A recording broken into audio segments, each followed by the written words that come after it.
સર્જન કર્યા પછી વિષ્ણુ પાસે જઈને કીધું કે મેં આ સર્જન કર્યું પણ હાલતું નથી બહુ. એટલે વિષ્ણુએ કીધું હું સર્જન કર્યું કે પ્રભુ 84 લાખનો ફેરો મેં સર્જ્યો. 4 ખાણી સર્જી, શ્વેતજ, અંડજ, ઉદ્ભીજ અને જરાયુજ.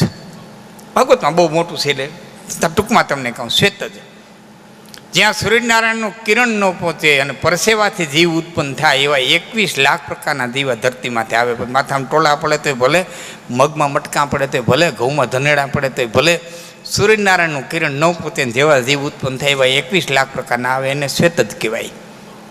અંડજ ઈંડામાંથી નીકળે એવા 21 લાખ પ્રકારના આવે, એને અંડજ કહેવાય. ઉદ્ભીજ ધરતી ફાડીને નીકળે, ધોકોડથી લઈને હેહમુરાથી લઈને ઝાડવા ઊંધીને માંડવી ઊંધીને કપા જે કંઈ ધરતી ફાડી નીકળે એવા 21 લાખ પ્રકારના દીવા ધરતી માથે આવે, એને ઉદ્ભીજ કહેવાય. અને જરાયુજ, જરાના 2 અર્થ થાય. ઘરાના જોકે ઘણા અર્થ થાય. જરા એટલે તાવ થાય, જરા એટલે ઘટપણ થાય, જરા એટલે ઓર થાય, ઘણા બધા અર્થ થાય. તો જેની માથે ગર્ભનો ઓળ ઢંકાયેલો હોય, જર ઢંકાયેલી હોય, જેમાં આપણો સમાવેશ થાય એવા 21 લાખ. આ 4 પ્રકારની મેં ખાણી સર્જી પણ ભગવાન હાલતું નથી. એટલે બ્રહ્માએ કીધું કે કંઈક કરો ને. વિષ્ણુ કે કંઈક નમૂનો લઈ આવો. 4 નમૂના લઈ ગયા, એક માણસનો, એક પશુનો, એક પંખીનો અને એક ઝાડવાનો. જોઈને નારાયણે કીધું ટેકનિક તો બરાબર છે, ટેકનિક બરાબર છે, પણ હાલતું નથી. કે બરાબર છે ને એટલે નથી હાલતું.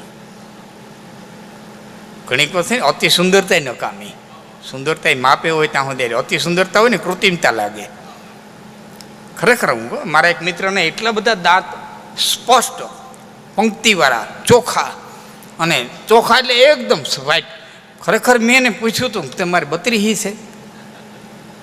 મને કે હું વાત કરો.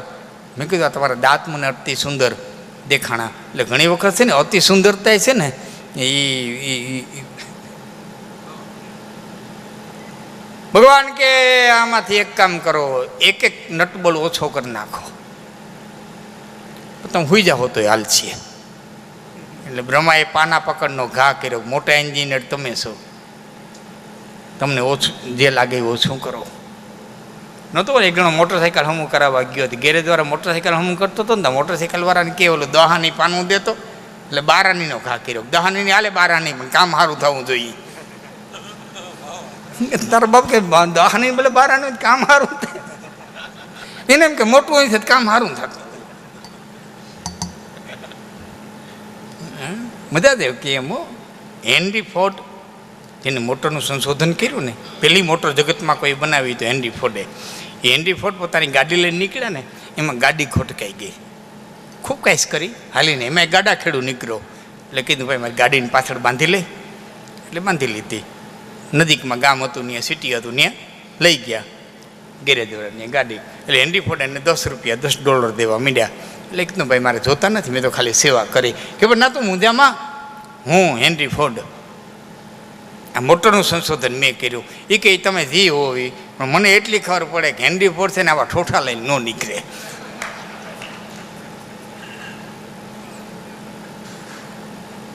આ બની ગયેલી હકીકતો છે. હેનરી ફોર્ડ પોતાના રૂમની માલિક આંટો મારતા હતા ને, એમાં બેલ વહી ગયો. એટલે નોકરને કોઈને જોયું નહીં, એટલે પોતે જઈને બારણું ઉખાડ્યું. તો આમાં ભિખારી ઉભો હતો, હાથ લાંબો કરીને કે $10 આપો. એટલે હેનરી ફોર્ડે કીધું આમ ભીખ મગાય, બેલ વગાડવો, ગરધણને બોલાવો, મજા જતા રકમ કહી દેવી, આમ ભીખ મગાય. ભિખારી કે બિઝનેસ મારો છે કે તમારો? એ કે તારો. કે તો કેમ ડેવલપ કરવો એ મારે વિચારવાનું છે, તમારે થોડું વિચારવાનું છે. તમારા બિઝનેસમાં માથું મારો કોઈ દે આવ્યો એટલા ગેર રાખજો ને, આવા કલર રાખજો ને. હેનરી ફોર્ડ ઓમ બહુ સાદા માણસ હતા. એક સિટીમાં ઉતર્યા ને, એટલે કીધું ભાઈ સાદો રૂમ છે. એટલે ઓલાએ કીધું એસી વાળો નહીં. ના ભાઈ સાદો રૂમ હોય તો કે ને, કે પણ તમારા દીકરા જ આ હોટલમાં ઉતર્યા છે, એસી રૂમમાં ઉતર્યા છે. કે એનો બાપ છે ને હેનરી ફોર્ડ છે, મારું બાપ ખેડૂત છે. સમજાય તો વંદન. હા, એટલે ધ્યાન રાખવું. બાપ નીકળ્યા બાપને કાવડી બહુ બધા ન કરવી, કંઈક મહેનત કરવી. મહાન માણસોની નાની વાતો તમને જીવનની માલિકો બહુ પ્રકાશ પાડશે. સોક્રેટિસ જગતનો મહાન ફિલોસોફર. હું જાતા જાતા એવી લોકોની ઘડી બ્રેક મારતા મારતા 1 કિલોમીટર વ્યૂ જાઉં છું, પણ મને પણ કંઈક મજા જ આવે છે તરીકે એક બે યાદ. યુવાનોને આ બધું કામ લાગશે. સિકંદરે જ્યારે એમ કીધું મારા હાથ બાઈને લાગજો, નનામીની બાઈને, ધનપતિઓને આગળ હલાવજો, સેનાને પાછળ હલાવજો, અને દુનિયાને કહેજો ઠાલે હાથે આવ્યો તો ઠાલે હાથે વયો ગયો. આટલી સેનાને આટલું હતું તો સિકંદરને બચાવી ન ગયા. મને વિચાર થતો હતો કે આવો ક્રૂર માણસ સિકંદર દેવો, એના છેલ્લે વિચાર આવ્યો ક્યાંથી? આખી જિંદગી સારું કર્યું એને સારો વિચાર આવે, આખી જિંદગી લડાઈ જ કરી એને આ વિચાર આવ્યો ક્યાંથી? કઈ જગ્યાએ વિચારના મૂળ પીડ્યા એ ગોતતો હતો. અને ગોતતા ગોતતા ગોતતા મને જે જાણવા મળ્યું તમને કહું. એ સિકંદરના ગુરુ છે એરિસ્ટોટલના ગુરુ છે પ્લુટો, અને પ્લુટોના ગુરુ છે એની સોક્રેટિસ. આ ગુરુ પરંપરાથી એને એ જ્ઞાન વિતર્યું હતું. મહાન જગતનો ફિલોસોફર ગ્રીસનો બેઠો બેઠો લખતો હતો, અને એની ઘીરેથી બાય પણ માથા ફરેલી, નામ તો જેન્થીપી હતું, પણ એવી કજિયાખોર કે ગાયરું દેતી હતી બેઠી બેઠી, ગાયરું દઈ દઈને ધરાણી તો આ તો કાંઈ હેલો નહીં. અહીં તે ડોલ ભરી હતી ને પાણીની, લઈને સોક્રેટિસમાં નાખી આવી પાણીની ડોલ. એ તો ઈ ગ્રીસની ટાઈટ ને એમાં પાણીની ડોલ રેડી. સોક્રેટિસ કે બધા કહે છે કે ગાયદા મેં વરેહે નહીં, પણ આજ વેરી હો આજ ગાયદો હોતે ને વેરી હોતે. શું સહન કરી ગયો છે એ માણા? આજ ગાયજો ખરો ને વેરી હોય ખરો. સાહેબ હાથમાં જવનું હોપડું દઈને તડકે બેહાડ્યો, ત્યાં બેઠો જવ જો એટલે લુગડાઈ હુકાઈ જાય ને જવાઈ જોવાઈ જાય. એ જવનું હોપડું લઈને બેઠો બેઠો જવ જોતો હતો. એમાં એક વ્યક્તિ નીકળ્યો એને કીધું સોક્રેટિસ, હું તને ઘણી વખત કહું છું કે ગ્રીસના રાજાની થોડી ખુશામત કરતા શીખી જા ને તો તારે જવ ખાવાનો વારો ન આવે. અને ત્યારે સોક્રેટિસ એટલું બોલ્યો હતો, મેં તને ઘણી વખત કીધું જવ પચાવતા શીખી જા ને તો તારે ખુશામત કરવાનો વારો ન આવે. છેલ્લે જોકે એને ઝેર દીધો. આ જગત કોઈને જીવવાનો જ હેખે. સોક્રેટિસને ઝેર દીધો, મનસુને ફાંસી દીધી. ઠીક છે, બનવાના કાળે. પણ કહેવાનો મારો ભાવ છે કે મહાન માણસોમાં પણ ઘણી બધી નાની વાતો બહુ જાણવા દેવી પડી હોય. આમ પાના પકડ દઈ અને બ્રહ્માએ કીધું કે તમે મોટા એન્જિનિયર છો ને તમારે જે આમાંથી કાઢવું હોય એ કાઢો. એટલે નારાયણે ચારેયમાંથી પાના પકડ લઈને એક નટબોલ કાઢી લીધા. શું કાઢ્યું? પંખીડામાંથી લોભ કાઢ્યો, જાડવામાંથી મોહ કાઢ્યો, પશુમાંથી વાચા કાઢી. પંખીડાને મોહ લોભ નહીં, બિસાણા તણીને વિયા જાય. જો પંખીડાને લોભ હોત ને તો એ ભાદરે મહિને મિટિંગ કરીને બે કે એલા ભાઈ હાવ 2-5 મણ ભેરું કરી લેજો, મરી ગયા પાસે નાખે કે ન નાખે. તો એટલું પંખી ભેરું કરવા બે તો માણસને તાકાય છે ખેડૂત દીકરાને એક દાણો ઘીરે લઈને આવે. બિચારા તણીને વિયા જાય, એને કોઈ લોભ નથી. જાડવામાં જ મોહ કાઢી લીધો. વરોધી થાય જાડવું જોવાની ધારણ કરે, હવ નહીં હરા વરહે આવે ને વળી, પણ જોબનને જરા ફેર ના આવે. ફારબસ તો હવ નહીં હરા વરો થાય જાડવું જોવાની ધારણ કરે, પણ એને મોહ નથી. માણા પાછો જોવાન થતો હતો.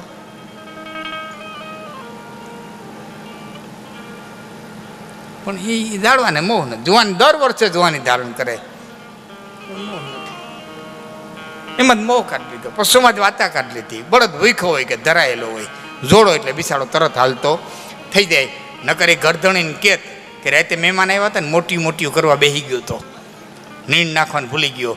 મૂળથી 2 પૂડા નાખ, હું ખાઈ લઉં, પાણી પી લઉં, આડે પડખે થઈ લઉં, આમ કોક્ષી કરી લઉં, અને પછી કહું તો અહીં જોડી દે. નકર માથું મારી નાખે. તાકાત છે જોડી, બિચારા ભૂખ હોય ધરાઈ લો. પશુમાંથી વાતા કાઢી લીધી, ઝાડવામાંથી મોહ કાઢી લીધો, પંખીડામાંથી લોભ કાઢી લીધો, અને માણસમાંથી સંતોષ કાઢી લીધો. તે દીની આમ ન માલે, આમ ન માલે, આમ ન માલે. એક સંતોષ આવી જાય તો માણસ પૂરો થઈ જાય. મકાન બનાવતો હોય તેમ જોયું લેવલ? કોઈ જોયું કે નહીં? મકાન બનાવતા પાણામાંથી આ મૂકે ને લેવલ કીએ. લેવલમાં શું હોય? એક પાણીનું ટીપું ઓછું હોય એટલી ત્યાં હવા હોય. એક પાણીનું ટીપું ઓછું હોય, એ એક ટીપું ઓછું હોય ને એટલે લેવલ કહેવાય. જો ટીપું નાખી દો ને તો પૂરું થઈ જાય, તો લેવલનું રહીએ. એટલે આ લેવલ રાખવા હાટ છે ને, હવામાં એક ટીપું ઓછું રાખ્યું. કોઈ નામ બુદ્ધિ, કોઈ નામ તેજ, કોઈ બધામાં એક ટીપું. સંપૂર્ણ કોઈ નથી. હજારો અવગુણમાં એક ગુણ છુપાયેલો છે ને હજારો ગુણમાં એક અવગુણ છુપાય. સંપૂર્ણ હોય તો એક પરમબ્રહ્મ પરમાત્મા, એના સિવાય દુનિયાના પટમાં તે કોઈ દી કોઈ સમજે.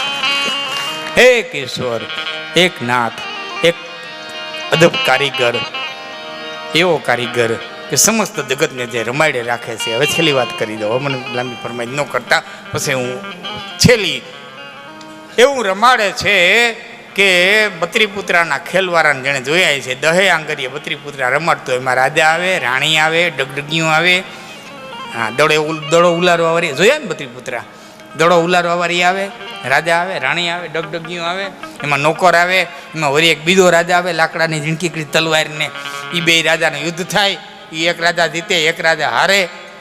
1 કલાક રમે ચાલે, 1 કલાક પછી ફટાફટ દોરીઓ ખેંચે ને એટલે બધા પુત્રાને ઉપર લઈ લઈએ. પછી ચોરામ તમે જાઓ ને તો મજા હોય. ચોરામ જઈને જવો ને તો એક જ હુંડામાં પડ્યા હોય, રાજા એમાં, રાણીએ એમાં, ડગડગીયું એમાં, ને એમ અહીં છે ત્યાં સુધી લાખણસિંહ ગઢવી ને વાઘજીભાઈ સરપંચ ને ધીરુ અંબાણી ને અહીંથી જેવી દોરીઓ ખેંચીને એક જ હુંડામાં બધાય.